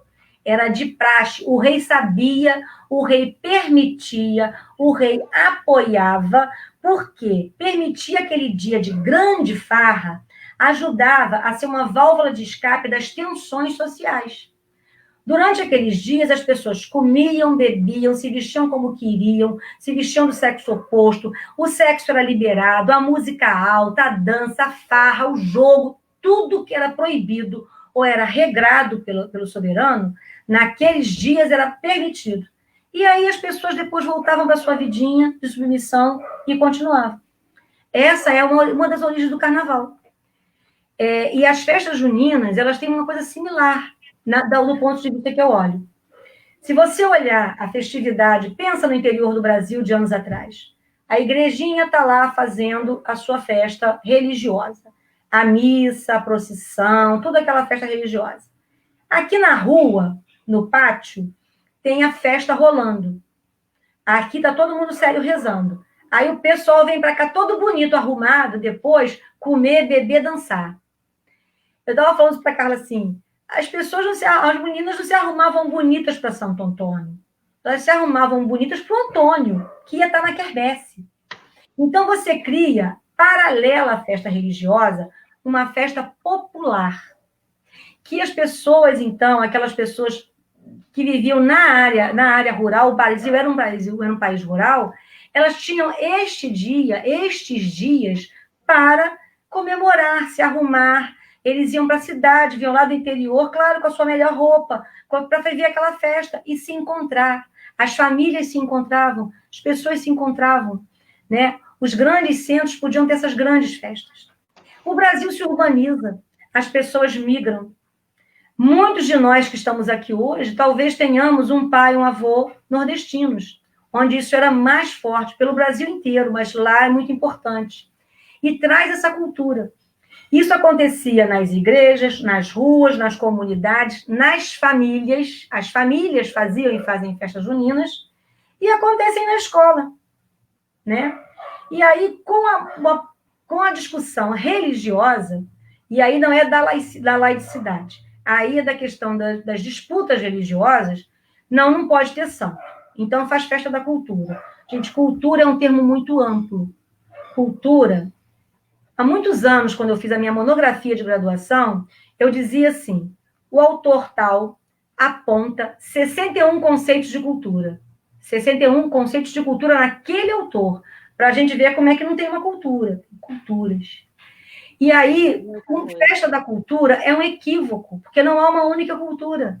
Aí, numa escola que eu trabalhei, eu dizia isso, tem que discutir cultura. Aí discutiram, vamos fazer a festa das culturas. Quais culturas? Dividiram pelas regiões do Brasil. Há muito mais culturas nesse país do que se possa imaginar. Entre nós aqui, há diversas culturas dialogando.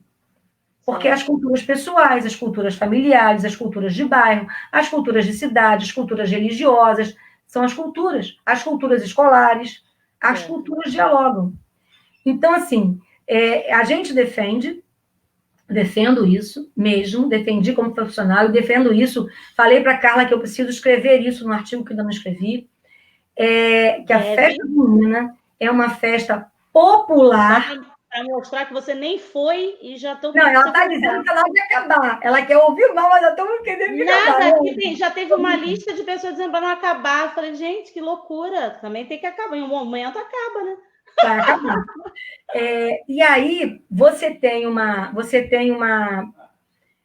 tradição, isso é uma tradição, não é uma tradição inventada, é uma tradição que se traz da nossa história e que hoje se quer apagar. Hoje se está querendo criar uma tradição inventada em cima da tradição popular.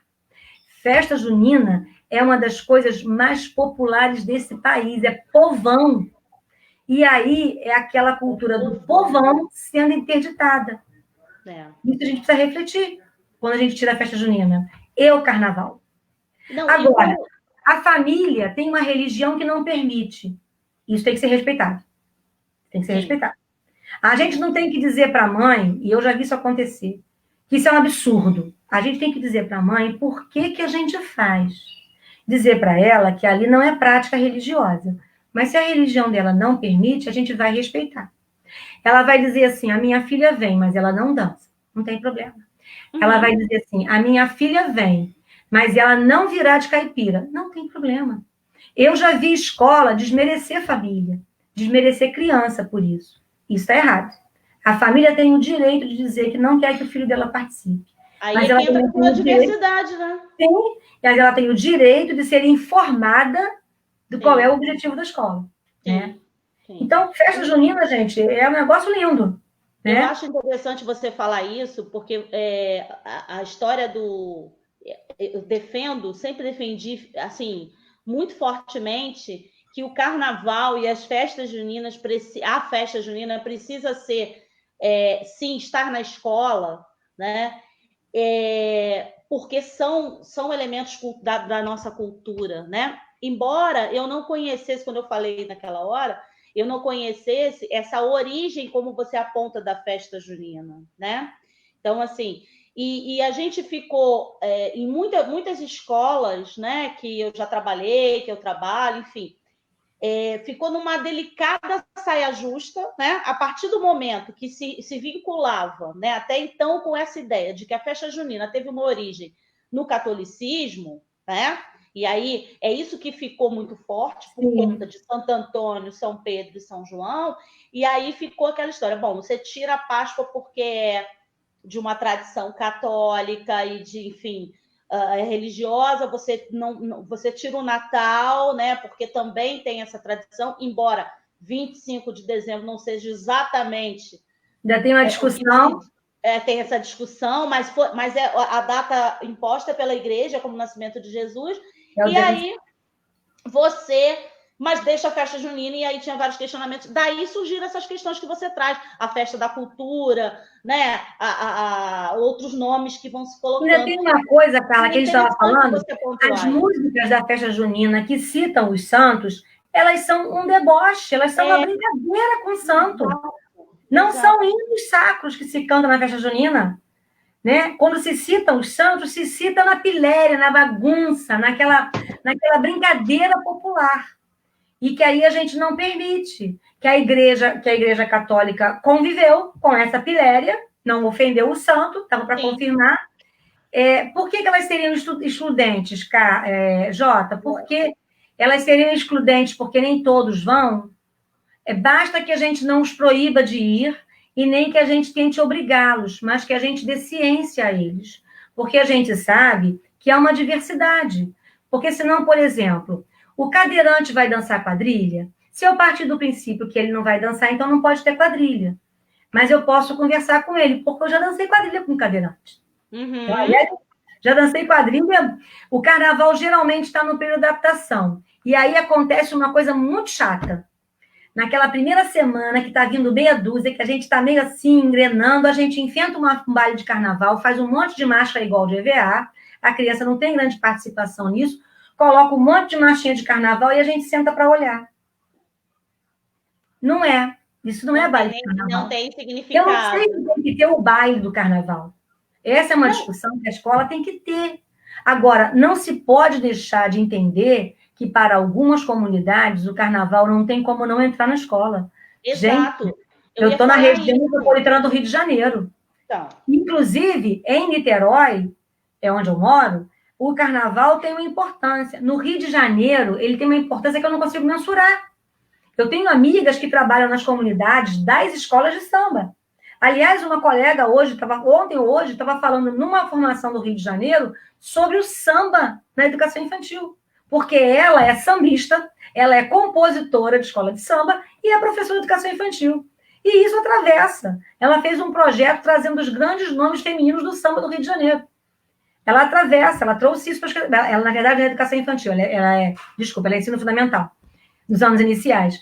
Mas não tem como, no Rio de Janeiro, você ignorar que o carnaval chegou. Eu estava contando para a Carla que eu, mesmo vindo de uma classe popular, vindo de uma classe muito pobre, eu venho de um corte religioso muito tradicional, né? Minha família, carnaval era uma coisa que a gente nem podia olhar, que dirá brincar. E eu morava numa região de muito carnaval, o grande carnaval da época acontecia no meu bairro, né? Eu podia, às vezes, deixa eu só dar uma olhadinha, a gente ia lá olhar e voltava. Então, eu não vivi a experiência do carnaval mais popular, eu fui viver mais velha. Eu não consigo ter a dimensão não consigo ter a dimensão do que seja o carnaval para as pessoas que nasceram vivendo o carnaval, como muitos dos nossos alunos. E aí eu preciso fazer o movimento de tentar enxergar isso. Eu conheci pessoas ao longo da minha vida que me mostraram uma importância para o carnaval que, para mim, era da televisão. E olha que eu amava a escola de samba. Um mês antes do carnaval, eu sabia todos os sambas, todos os enredos. Eu conhecia todo mundo das diretorias, porque eu assistia tudo sobre carnaval. Mas eu gostava de assistir como uma coisa mais, como é que eu vou te dizer, da instituição. Eu tinha um olhar meio de branco, classe média, querendo entender a coisa, né? Um olhar mais de entender os processos formadores daquele evento. Tentando buscar uma cultura mais elevada no carnaval. Agora, o samba mesmo, eu não sei. Eu nunca senti aquilo de perto. E eu preciso fazer um movimento de compreender o que é isso para as pessoas. O que é isso? Porque a mãe do meu aluno, ela é passista. E ele está vivendo isso, cara. E a escola precisa ter escuta para isso. Se vai fazer o baile, é uma discussão da comunidade escolar. Se vai fazer a festa junina, é uma discussão da comunidade escolar. É até interessante, tem uma questão aqui, ó, que a Glaucia colocou. Dá uma olhadinha aí. Então, é uma comunidade gaúcha? Fiquei curiosíssima. Isso é no sul? Não, eu acho que ela é do sul, né, Glaucia? Você é do sul? Glaucia, diz pra gente de que região você é, pra gente se localizar. Deixa ela responder aí, e aproveitando enquanto a Glaucia responde aí de que região ela se ela ainda estiver por aqui, eu vou pedir assim, a gente está com 1h35. Eu lamento profundamente em pedir que você vá fazendo suas considerações. Ela falou que sim. Sim, o quê, Glaucia? Você é da onde? É do sul. Qual região? Novo Hamburgo. Olha que delícia. Sul. Novo Hamburgo. Claro! Essa comunidade, a comunidade escolar, não são os professores, vamos localizar, é a comunidade escolar, é um conjunto de professores, funcionários e famílias. Elas estão dizendo, por que vai brincar carnaval, fazer festa junina aqui? Aqui a gente tem uma festa gaúcha. O sul todo tem uma tradição de manter as suas tradições gaúchas, de manter as suas festas, as suas danças. Eu tinha um colega de trabalho que é do Rio, e ele pertencia a uma instituição de tradição gaúcha, das tradições populares gaúchas. Ele ia lá se apresentar e fazer as coisas lá. Tem uma grande tradição nisso. Eu acho que essa é uma discussão que vale a comunidade escolar. O país é múltiplo, o país é diverso. Né? Exatamente. E ela falou isso, né? Que ela gente nivelar tudo igual. Oi? Não, eu estou falando, ela falou isso, que em assembleia as famílias pediram a substituição. Né? Sim, quer dizer, eu quis saber a região, porque se fosse em Olinda e pedisse isso, eu ia falar, como assim? Que escola é essa? É uma comunidade de imigrantes, né? Olinda, cara, vive em torno disso, né? E outros lugares. Eu acho que a gente tem que respeitar a cultura local e tem que ter um diálogo com a cultura mais ampla. Então, as crianças têm direito a saber que há outras comemorações que acontecem em outras regiões do Brasil. Mas não é no dia do folclore, gente. Não é no mês do folclore. A mês do folclore é uma aberração, desculpa, como currículo. Porque tem uma manipulação ideológica enorme disso, de uma época do país, de um autoritarismo, de uma consolidação de um nacionalismo. Tem um autor que eu uso, que ele vai falar das fases nacionalistas do Brasil, são várias fases, tentando transformar aquele povo índio, negro e branco num povo branco, europeizado e agora, há pouco mais tempo, americanizado, e negando as suas origens, e negando as suas formas de vida, negando as suas formas de organização social. Nosso povo, em grande parte, é um povo falante, fala alto, gesticula, né? E quando a gente chega num lugar de classe média, a gente tem que a gente tem que conter as mãos, eu costumo dizer que eu posso ter saído da pobreza, mas ela não sai de mim, porque eu continuo falando alto, né? E não falo isso como estigma, não, eu falo isso como identidade. Identidade, né? Eu posso ir morar em Paris, gente, eu vou continuar sendo uma pessoa do Barreto, um bairro proletário de Niterói. Eu continuo sendo filho de proletários. E isso não é vergonha, isso me constitui. Agora, saber da minha origem, gostar dela, admirá-la, conhecê-la, não me impede de buscar outras histórias.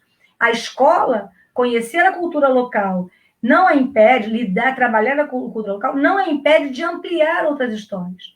A gente parte do princípio de que é um diálogo, é uma decisão da comunidade escolar, isso precisa ser discutido, estudado, pensado, e tem que se levar em conta, principalmente, que um currículo moldado, organizado, norteado por datas comemorativas, quais forem elas são parte de uma decisão dos adultos.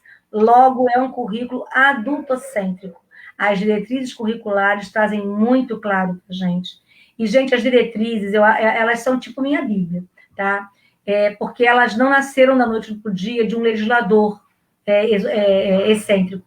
Elas são fruto de anos de luta, militância e estudo de muita gente para chegar a compor aquele documento, que é um documento belíssimo. Eu recomendo a todas as pessoas que trabalham com educação infantil que leiam, baixem na internet, é fácil de baixar, o parecer do Conselho Nacional de Educação para a aprovação das diretrizes curriculares. Oi? Parecer número 20. É um número, eu nunca me lembro. Número 20 de 2009. Ele é belíssimo. Sim. E ele é muito completo. Ele é um mini curso. Ele nos ajuda a refletir. Ele não basta, mas eu recomendo que ele seja lido, que ele seja estudado nas escolas, porque ele já vai nos dizer muito daquilo que não faz parte da educação infantil e a gente segue fazendo na grande maioria das vezes, porque a gente ainda não construiu um bom conhecimento sobre isso. Mas é sempre hora da gente construir, né? No mais, eu agradeço muito a Carla, muito a Fabiana, agradeço muito a vocês, o acolhimento, o carinho, vou olhar o chat depois para ver o que tem de questões e tudo, dizer que eu estou muito feliz de poder conversar com vocês e convido a refletirem sobre isso nas escolas e me coloco muito à disposição para o diálogo, eu gosto muito disso, a gente poder ter contato, conversar, é muito legal. Vou fazer uma propaganda de que assim, tem textos sobre isso. Lógico. Né? Se alguém quiser mais jogar aí o nome. A gente até compartilhou o texto um dos textos. Que a gente defendeu, apresentou na Amped. Lembrando aquilo que eu conversei com a Carla, que ela já falou aqui, na academia esse é um tema pequeno, né? As pessoas não valorizam na academia essa discussão, acham que ela é uma discussão que não é necessária, o que só diz para mim do desconhecimento que muitas das vezes a academia tem do que se passa na escola. E eu me constituo como alguém que está na academia e que foi absolutamente preparada, criada como profissional dentro da escola. E é onde eu continuo com boa parte da minha cabeça e do meu corpo. E aí, Carla, eu vou falar do coletivo rapidamente, né? Claro, fala sim. Então, em Niterói, a gente agora, no meio dessa pandemia, a gente, alguns profissionais da rede, fora da rede, nós paramos para pensar no momento tão difícil que a gente passava e que a gente precisava se unir, se juntar, para pensar junto. Ah, também, Márcia, ainda bem que você está aí. A gente se uniu para pensar junto, para juntar as nossas angústias, os nossos medos, as nossas dúvidas e encontrar saídas. A gente não tem solução, mas a gente se propõe a estar tendo encontros para pensar sobre isso. Então, desde maio, nós estamos fazendo encontros semanais, né, online, para poder falar desse momento. A gente tem propostas de temas, à medida em que a gente vai conversando e vai vendo o que está suscitando, a gente promove algumas lives. Amanhã tem uma live com a professora Deise Nunes, do Serviço Social da UF, que vai falar sobre a relação entre a escola e a assistência nesse período. E a gente tem uma página no Facebook, que eu digo que é o lugar mais concreto que a gente habita hoje, que é uma página que se chama Coletivo de Educação Infantil de Niterói, Coletivo de Educação Infantil de Niterói, que lá é onde a gente coloca as nossas questões, faz as nossas publicações, e estão todos convidados, porque é de Niterói, mas a gente não tem portão, né? Não tem porteira.